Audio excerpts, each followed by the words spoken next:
ರಸ್ತೆ ಅಪಘಾತದಲ್ಲಿ ಮೃತಪಟ್ಟಿದ್ದ ಮಗನ ಸಾವಿನ ಸುದ್ದಿ ಕೇಳಿ ಕೋಮಕ್ಕೆ ತೆರಳಿದ ತಾಯಿಯು ಚಿಕಿತ್ಸೆ ಫಲಕಾರಿಯಾಗದೆ ಸಾವನ್ನಪ್ಪಿದ ಘಟನೆ ಶೀರ್ವಾದಲ್ಲಿ ನಡೆದಿದೆ.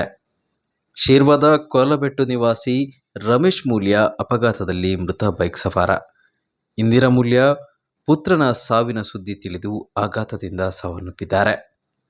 ಮಾರ್ಚ್ 23ರಂದು ರಮೇಶ್ ಬಂಟಕಲ್ಲಿನ ಬಿಸಿ ರೋಡ್ ಪಾಂಬೂರು ಮಾರ್ಗವಾಗಿ ತೆರಳುತ್ತಿದ್ದ ಬೈಕ್ನಲ್ಲಿ ವಿರುದ್ಧ ದಿಕ್ಕಿನಿಂದ ಬಂದ ಕಾರು ಅವರ ಬೈಕಿಗೆ ಡಿಕ್ಕಿ ಹೊಡೆದಿದೆ.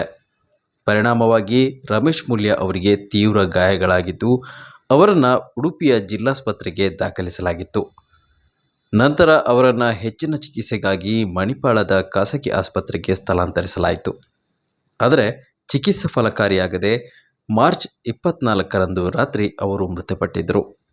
ಬಳಿಕ ಮೃತಪಟ್ಟ ರಮೇಶ್ ಅವರ ಮೃತದೇಹವನ್ನು ಅವರ ಅಂತಿಮ ಸಂಸ್ಕಾರಕ್ಕಾಗಿ ಮಂಗಳವಾರ ಶೀರ್ವ ಕೊಲ್ಲಬೆಟ್ಟುವಿನ ಮನೆಗೆ ತರಲಾಗಿತ್ತು.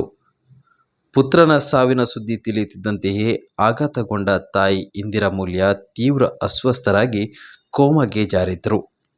ಅವರನ್ನು ತಕ್ಷಣ ಚಿಕಿತ್ಸೆಗಾಗಿ ಉಡುಪಿಯ ಜಿಲ್ಲಾಸ್ಪತ್ರೆಗೆ ದಾಖಲಿಸಲಾಗಿತ್ತು. ಆದರೆ ಅವರು ಚಿಕಿತ್ಸೆ ಫಲಕಾರಿಯಾಗದೆ ಇಂದು ಮುಂಜಾನೆ ಕೊನೆಯುಸಿರೆಳೆದಿದ್ದಾರೆ.